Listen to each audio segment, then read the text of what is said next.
Cancer hospital 24వ వార్షికోత్సవం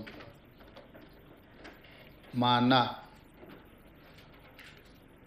నందమూరి బాలకృష్ణ చైర్మన్గా ఈ కార్యక్రమాన్ని నిర్వహించి ఈ కార్యక్రమంలో పాల్గొనాలని నన్ను వారు ఆహ్వానించడం జరిగింది. మనస్ఫూర్తిగా వారికి కృతజ్ఞతలు తెలియజేస్తున్నా. ఇది ఒక మంచి అవకాశం నాకు తెలంగాణ రాష్ట్ర ముఖ్యమంత్రిగా. నందమూరి తారక రామారావు గారి ఆలోచనతో చంద్రబాబు నాయుడు గారు సహకారంతో 24 సంవత్సరాలు పూర్తి చేసుకొని లక్షలాది మందికి కోట్లాది మందికి సేవలు అందించి దేశంలోనే ఆదర్శంగా నిలబడే విధంగా తీర్చిదిద్దిన ఈ సంస్థ మీరు నిర్వహించే కార్యక్రమంలో పాల్గొనడం నాకు చాలా సంతోషాన్ని ఇచ్చింది. నాతో పాటు ఈ కార్యక్రమంలో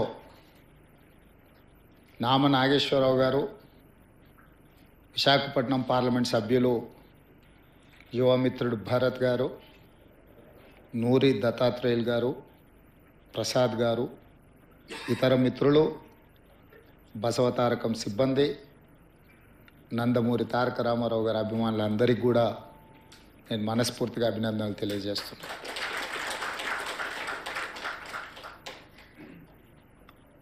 నందమూరి తారక రామారావు గారు తన కుటుంబంలో జరిగిన ఒక విషాదకరమైన సంఘటన, బసవతారకమ్మకు క్యాన్సర్ రావడం ద్వారా వారిని కోల్పోవడం, కుటుంబంలో మనకు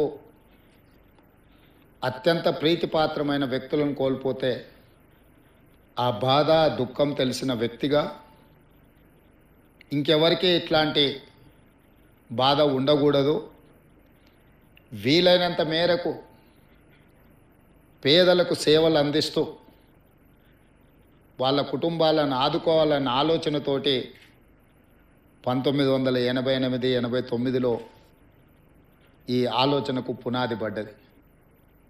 ఆ ఆలోచన ముందుకు సాగకపోయినా 2000 సంవత్సరంలో నారా చంద్రబాబు నాయుడు గారు రెండవసారి ముఖ్యమంత్రిగా బాధ్యతలు చేపట్టిన తర్వాత ఆనాటి ప్రధానమంత్రి అటల్ బిహారీ వాజ్పేయి గారిని పిలిపించి ఈ సంస్థను ముందుకు తీసుకెళ్ళాలి, నందమూరి తారక రామారావు గారి యొక్క ఆలోచన, సంక్షేమము, అభివృద్ధి విధానాలను కొనసాగించాలని వారు పట్టుదలతో ఆనాటి దేశ ప్రధానమంత్రిని ఇక్కడికి రప్పించి ఈ యొక్క గొప్ప అద్భుతానికి పునాది రాయడం జరిగింది.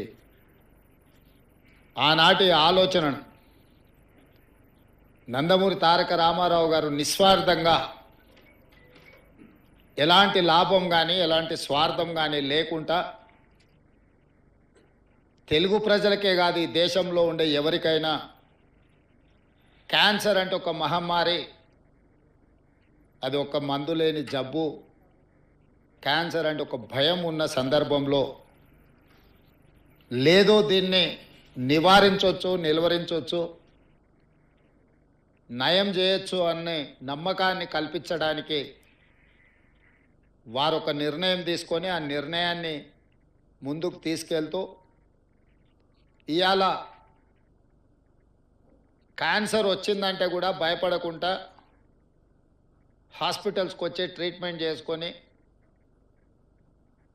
పూర్తిగా బాగు చేయించుకొని నవ్వుతూ బయటకు వెళ్ళే పరిస్థితిలో ఈరోజు ఈ తెలంగాణ రాష్ట్రంలో హైదరాబాద్ నగరంలో దేశంలో ఉండే వాళ్ళకి ఎంతోమందికి మేలు జరుగుతుంది అని అంటే ఆ రోజు వారు ఏ కళ అయితే కన్నాడో, ఏ విధంగా అయితే పేదలకు సహాయాన్ని అందించాలని వారు ఆలోచన చేసిండ్రో ఈరోజు అది అమలు జరుగుతుంది.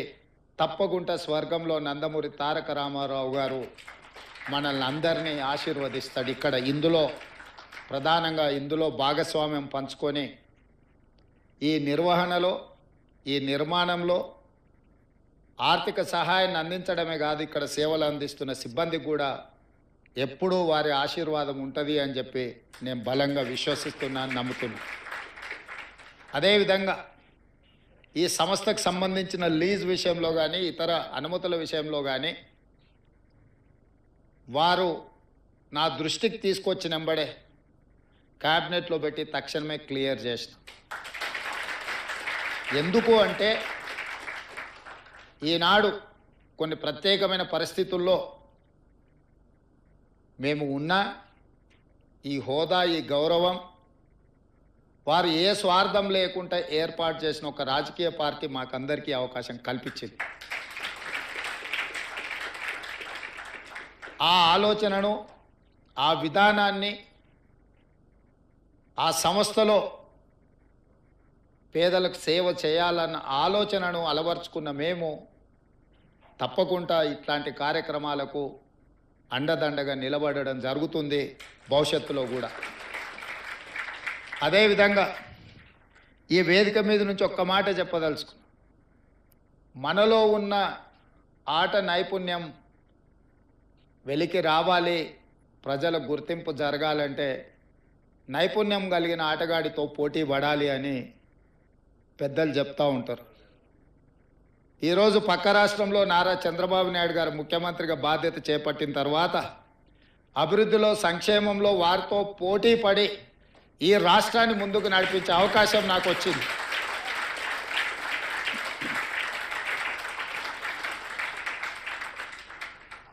గతంలో 12 గంటలు పనిచేస్తే సరిపోతుంది, అంతకు మించి అవసరం లేదు అనుకునేవాడిని. కానీ ఇప్పుడు వారు 18 గంటలు పనిచేస్తే నేను 12 గంటలతో సరిపెడితే కుదరదు. కాబట్టి మా అధికారులకు, మా సహచరులకు మనం కూడా 18 గంటలు పని చేయాల్సిందే. అభివృద్ధి విషయంలో, సంక్షేమం విషయంలో పోటీపడి ఈ 2 తెలుగు రాష్ట్రాలు ప్రపంచానికే ఒక రోల్ మోడల్గా నిలబడాలి అని నేను భావిస్తున్నాను. ఆ దిశగా మా ఆలోచన, మా విధానాలు, మా నిర్ణయం ఉంటుంది. అందులో భాగంగానే తెలంగాణ రాష్ట్రంలో చాలా హాస్పిటల్స్, అంటే ఇది Hyderabad is the hub for hospitals, కానీ నా ఆలోచన హెల్త్ టూరిజం హబ్ను ఒకటి క్రియేట్ చేయాలని మా ప్రభుత్వం ఆలోచన చేస్తుంది. ప్రపంచంతోనే పోటీ పడే విధంగా ప్రపంచంలో ఉండే అన్ని జబ్బులకు సంబంధించి ఇక్కడనే వైద్యం అందే విధంగా ఒక హెల్త్ టూరిజం హబ్ని డిజైన్ చేయాలని ప్రాథమికంగా మేము ఒక అంచనాకు వచ్చినాం. శంషాబాద్ ఇంటర్నేషనల్ ఎయిర్పోర్ట్ చుట్టుముట్టూత స్థలాన్ని సేకరించి ఒక 500 నుంచి 1000 ఎకరాలలో ప్రపంచంలో ఉండే రాణించిన ఈ రంగంలో పేరుగాంచిన సంస్థలను అన్నిటిని కూడా రప్పించి అక్కడ వాళ్ళకు అనుమతులు ఇచ్చి ప్రపంచ దేశాలలో నుంచి ఎవరైనా హైదరాబాద్కి వెళితే ఎలాంటి జబ్బుకైనా వైద్యం అందుతుంది అనే విధంగా తీర్చిదిద్దాలన్న ఆలోచన మా ప్రభుత్వం చేస్తున్నది. ప్రధానంగా హెల్త్ ఆర్గనైజేషన్స్లో పనిచేసే డాక్టర్లే కానీ నిపుణులకు తెలుసు, ఈరోజు మన దేశంలో అత్యధికంగా మిడిల్ ఈస్ట్ కంట్రీస్ నుంచి చాలామంది పేషెంట్స్ ఇక్కడికి వచ్చి వైద్యం చేయించుకొని వెళ్తున్నారు. వాళ్ళకి రావడానికి, పోవడానికి అవసరమైన విమాన సౌకర్యాలే కాదు, విమానాశ్రయంలో దిగిన తర్వాత కూడా వాళ్ళకి ఎలాంటి ఇబ్బంది జరగకుండా ఒక గ్రీన్ ఛానల్ ఏర్పాటు చేసి మిడిల్ ఈస్ట్ కంట్రీస్ నుంచి ప్రధానంగా ఇక్కడ వైద్యం కోసం వచ్చే వాళ్ళకి అందరికీ కూడా ఒక అద్భుతమైన సౌకర్యాలు ఏర్పాటు చేయాలన్న ఆలోచన మా ప్రభుత్వానికి ఉన్నది. తప్పకుండా ప్రణాళికతో ముందుకు వస్తాము. ఆ ప్రణాళికలో భాగంగా ఇంతకుముందు అన్న బాలకృష్ణ గారు, నామ నాగేశ్వరరావు గారు బసవతారకం క్యాన్సర్ హాస్పిటల్కి అదనంగా ఇంకా కొంత స్థలాన్ని కేటాయిస్తే మేము సేవల్ని విస్తరిస్తామని వారు చెప్పడం జరిగింది. ఆ హెల్త్ టూరిజం హబ్లో తప్పకుండా బసవతారకానికి స్థలాన్ని కేటాయించి ప్రపంచంతో పోటీపడే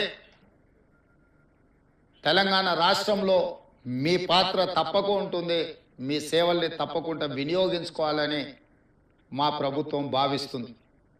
మొదటి తరం నందమూరి తారక రామారావు గారు మరి మూడవ తరం మా మిత్రుడు భరత్ అండ్ లోకేష్ బాబు ఏం చేస్తారో చూడాలి. ఇది వాళ్ళ బాధ్యత. ఎందుకంటే వారసత్వంగా సంక్షేమము రాజకీయము ఏదైతే అనుకుంటున్నారో సేవ చేయాలన్నది కూడా వాళ్ళదే బాధ్యత. ఎన్టీ రామారావు గారు సినీ రంగంలో వారు అడుగు పెడితే వారితో పోటీ పడిన వాళ్ళు లేరు. రాజకీయాలలో వారు అడుగు పెడితే వారు సాధించనిది లేదు. ఈ దేశంలో ఈనాడు సంకీర్ణ రాజకీయాలకు పునాది పడ్డది కేంద్ర స్థాయిలో రాష్ట్ర స్థాయిలో అంటే national front, United front, NDA లాంటి ఈ సంకీర్ణ రాజకీయాలకు పునాదులు వారు వేసిండ్రు. ఈరోజు దేశ రాజకీయాలనే సంకీర్ణ రాజకీయాలు ఈరోజు నడిపిస్తుంది. అదేవిధంగా సంక్షేమం.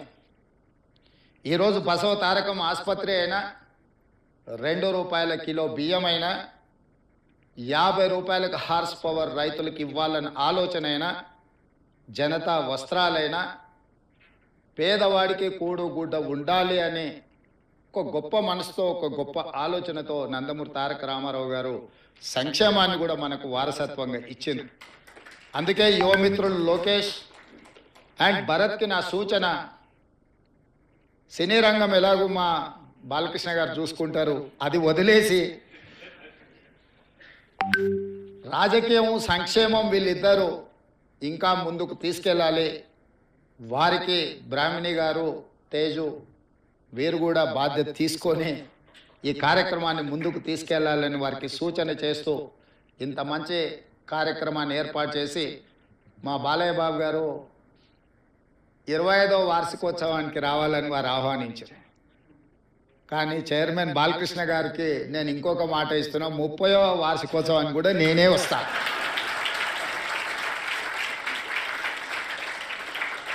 ధన్యవాదాలు.